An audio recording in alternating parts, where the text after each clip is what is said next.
take a timeout.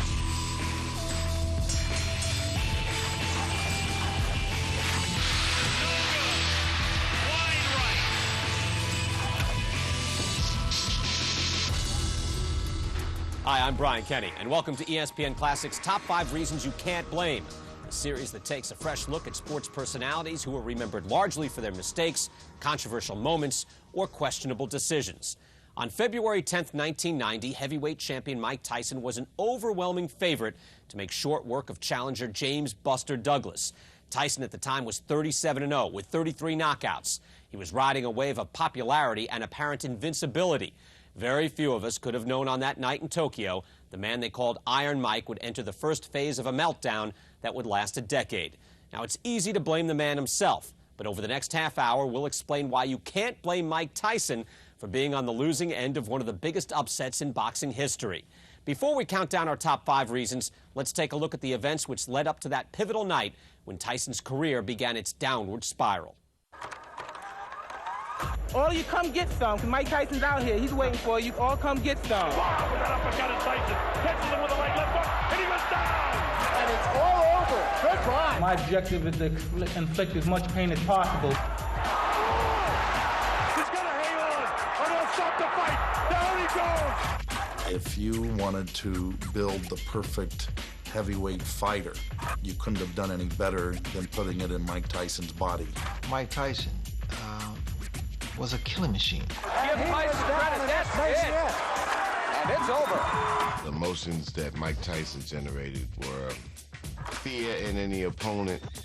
He was going to wreak destruction on them, and it was going to be ugly and it was going to hurt, and they knew it.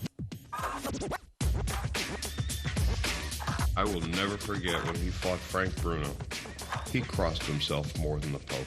I mean, it's almost as if Frank Bruno was giving himself the last rites. Tyson knows he's got him in big trouble. It's all over. In 1988, 2 years after becoming the youngest heavyweight champion at age 20, Tyson knocked out Michael Spinks in 91 seconds. This completed his leveling of the heavyweight division. 2 TKOs later, Iron Mike led his entourage to Tokyo. Buster Douglas, to that point, had been one of the biggest underachievers for years in boxing. He was never conditioned. He was always overweight. He gave up fights. What kind of heart did he have? Nobody, but nobody thought he had a chance. Tyson was killing people at the time. It was almost like the guy wasn't human. He was such an overwhelming favorite, 42-1, that there were only about 8 American journalists who went to Tokyo for that fight. Sports books, you know, wasn't even running numbers on it. That's why we went to Japan, because no one would buy the fight over here. The bet was how many seconds it's going to take for Mike to knock this guy out. Increasing the likelihood that Douglas would not fight with the necessary aggression was a recent death in his family. Here's a guy who just days before had lost probably the greatest force in his life, his mom. This was not the kind of frame of mind you wanted a fighter to be in. It's round 1, the heavyweight championship of the world from Tokyo. Buster Douglas had nothing to lose. You know those saying about a cat being in a corner. You know, if he's got nowhere to go, he's going to come out fighting. The champion misses. Good shot landed by Buster Douglas, and the champion gets nailed again. Tyson was taken out of his comfort zone, which is to wreak havoc, and his offense was nowhere. It was about the 3rd or 4th round, and we're all sitting there saying, well, at some point it's going to turn around. And it didn't turn around. Oh, a right hand catches Mike. Things went downhill from there. Mike's knees by the 5th round, we're doing this, wasn't in shape. Oh, a good right hand. A left hand catches Mike. The head's really bouncing. For people who've been watching Tyson just dominate and dominate and dominate, it is shocking. In the 8th round, Tyson flashed his old colors by knocking the challenger to the canvas. But when the champ couldn't finish, Douglas seized the moment. Good shot! Tyson staggered! Tyson staggered! It was shocking because, again, baddest man on the planet. You can't hurt this guy, but that was all proven wrong in one night. Oh, Tyson nailed! No, Tyson! We never expected to see this! We get a new heavyweight champion! It was the greatest upset in boxing history, if not in sports history. No one really expected it, so you have to assume also that Mike Tyson didn't expect it. He had been taking it easy in Tokyo. He hadn't been training. He was out of shape. He didn't care. This is just another payday for Mike, and he didn't take it seriously. While Buster Douglas was sleeping, getting his rest and training, Mike Tyson was out partying till hours of the morning. I think you can blame him because he wasn't prepared. Tyson at the time, like everybody else in America, didn't know what he was facing that night in Tokyo. You can blame Mike Tyson because he didn't train properly and he took Buster Douglas lightly and certainly was not prepared either physically or mentally to fight at the level he needed to fight to win that fight. But there's much more to this story. In just a few minutes, we'll count down the top 5 reasons you can't blame Mike Tyson. But first, here are a few reasons that just missed the cut. We call them the best of the rest. Donald Trump. After hosting a number of Tyson's fights, the real estate mogul tried in vain to sign the champ. Had the Donald handled Iron Mike's affairs, he may have been focused. I would have done a great job for Mike if that were my business, but it's not my business. Donald Trump, as a business person, would have made certain that Tyson trained and wasn't out partying as much as he ultimately did. Another best of the rest. Referee Octavio Meyron's apparent slow count. When Douglas was knocked down, he beat the 10 count by 1 second. You see Octavio Meyron, the referee, pick up the count from the timekeeper at 2, and Douglas is on his knees, and he's looking at the referee, and I'm saying, still not going to beat it. This guy's still alive because of a bad referee's call? That's got to affect you. So you can't blame Mike Tyson mentally because that would screw up anybody. The 10 count is hardly a precise tolling of seconds. 1 as given by the referee and 1 as given by the clock are not necessarily the same. Tyson's camp protested, but to no avail. The death of legendary trainer Cus D'Amato. Tyson never recovered from the loss of his mentor, in or out of the ring. If Cus D'Amato had lived, I believe that Mike Tyson would have remained as heavyweight champion of the world. Cus D'Amato became a father figure to Mike Tyson. D'Amato, who had made world champions of Floyd Patterson and Jose Torres, not only converted the volatile street-tough Brooklyn kid into a devastating fighting machine, he took him out of a reform school and made him one of his own. He had a great teacher in Cus D'Amato, and that really wasn't fair to a lot of other fighters. Mike Tyson was programmed from the beginning. And Cus's way of training a fighter was to teach him to throw punches in certain sequences. And it worked very, very well. By channeling this guy's intensity and finding a vehicle, a way to take that intensity and to take that power, Cus D'Amato created a great champion. Just 8 months after Tyson's professional debut, D'Amato succumbed to pneumonia in November of 1985.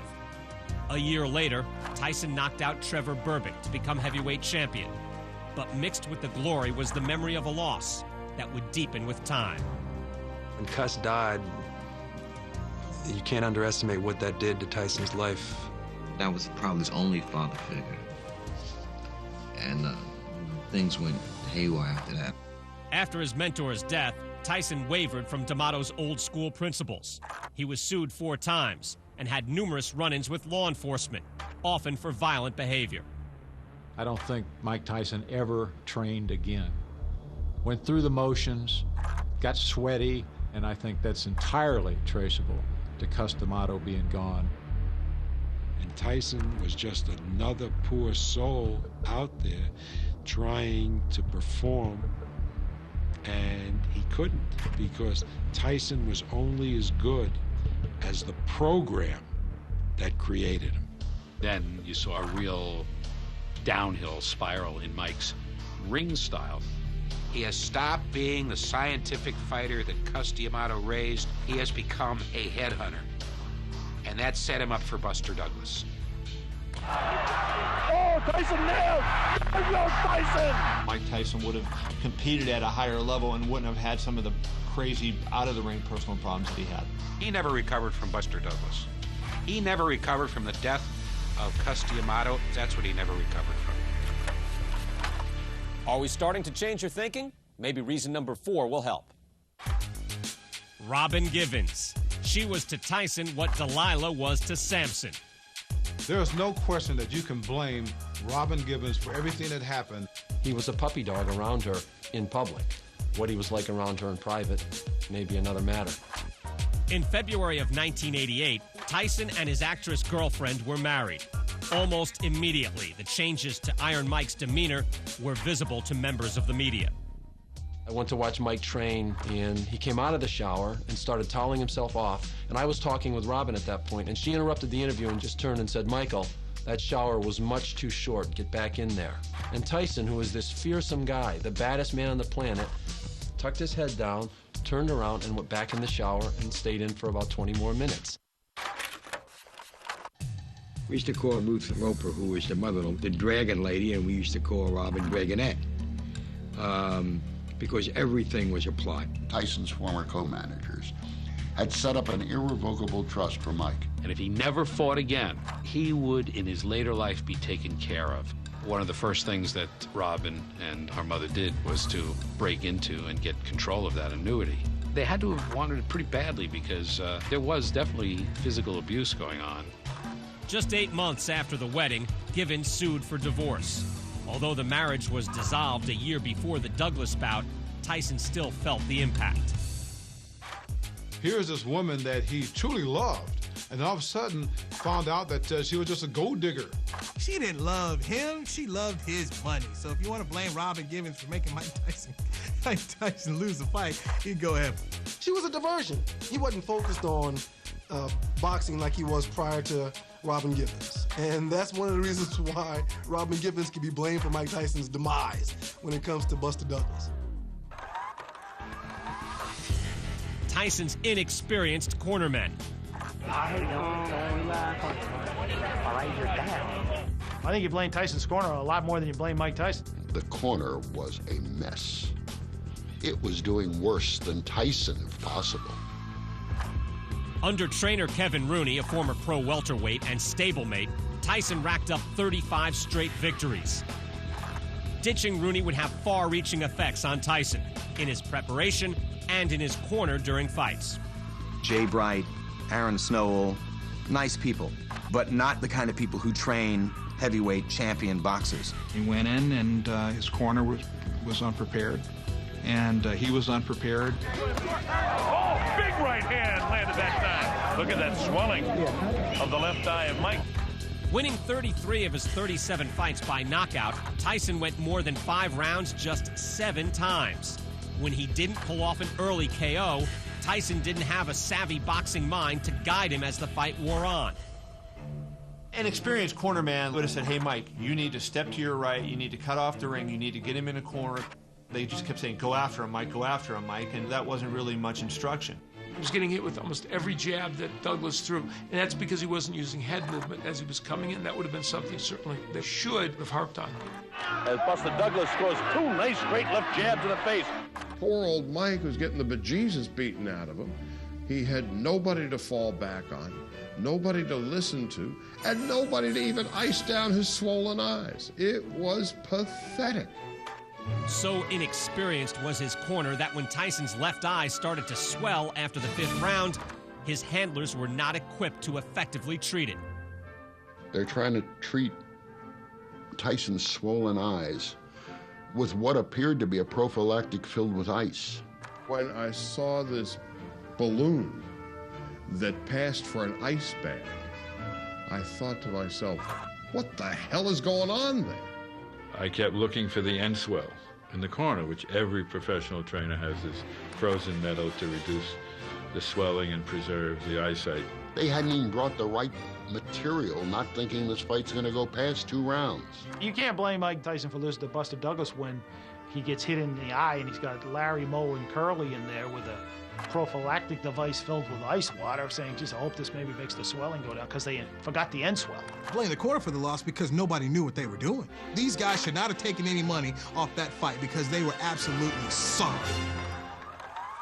Have we begun to change your mind yet? If not, take a look at reason number 2. Like many great offensive fighters, Tyson's ability was easy to overrate. Mike Tyson had come to believe in his own invincibility. There's nobody on this planet that can beat me. Everybody was raving about him, and he was obviously raving about himself as the baddest man on the planet. Is there any way in your mind that you can see you losing this fight? No way. Perhaps if I chop off both of my arms. Mike Tyson was up here, everybody else was down here. So I don't blame him for thinking that Buster Douglas is just going to be another win. Tyson's undefeated record included 18 knockouts in the first round, but critics questioned the quality of opposition. Despite the fact that Tyson was a huge favorite, I think that people still felt that Tyson had something to prove. He still hadn't really beaten anybody of any consequence at that point. Two things were missing from Mike's resume. The lengthy, legendary fight that really tested his mettle for the long haul, the kind of fights that Ali and Frazier fought. And two, the really cagey opponent. In Tokyo, Douglas made the champ look human. Unlike most of Tyson's victims, he did not buy into his aura of invincibility. And this is certainly Buster Douglas' round. All right. And Buster not taking any of the shenanigans from Mike. Douglas was slowly ripping apart that cloak, Superman's cape. He was starting to tear it to shreds as the rounds clicked on. When an intimidator fails to intimidate, he becomes intimidated. Tyson getting hit like we've never seen it before. The first time he had a moment of real adversity in his entire career, he fell apart. I guess he thought he was so invincible that no one would dare punch Mike Tyson. I came to fight. That's when Mike Tyson, the bully, was unmasked and became just Mike Tyson, a generic fighter. Buster Douglas. He fought a near-perfect fight. It was his finest night. He's never looked better.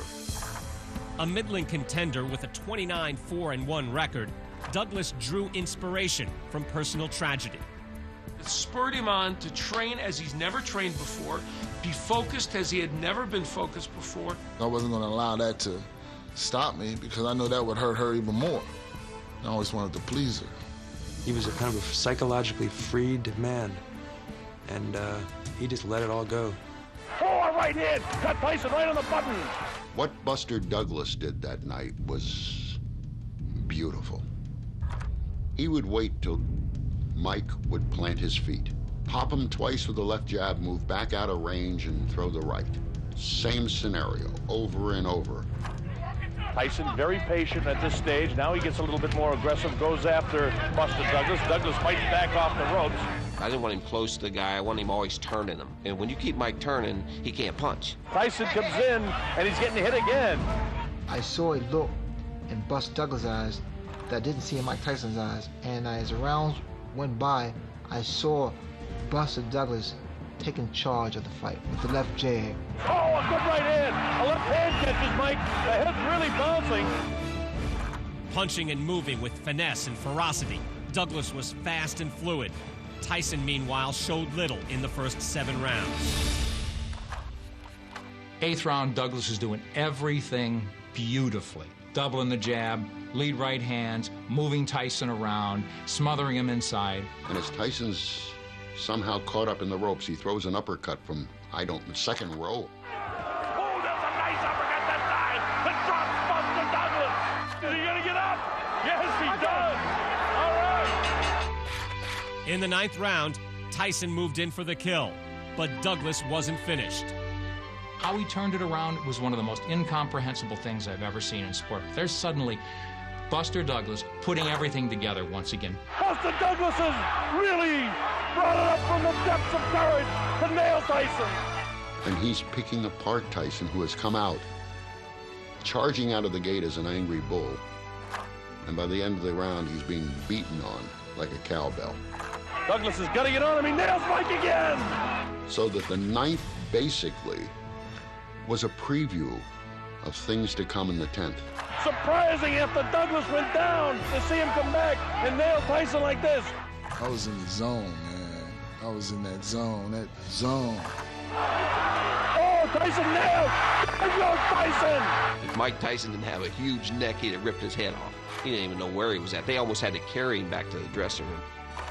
Buster Douglas is never that good before and never that good since. But on that one night in Tokyo, he was pretty near perfect. Well, there you have it, the top 5 reasons you can't blame Mike Tyson for losing to Buster Douglas. In 2005, when Tyson lost to Kevin McBride, he announced his retirement. He was asked if he felt he was letting down his fans for not continuing his career. Tyson laughed and said, "Come on, my career ended in 1990. Give him credit for at least knowing that. I'm Brian Kenny. Thanks for watching.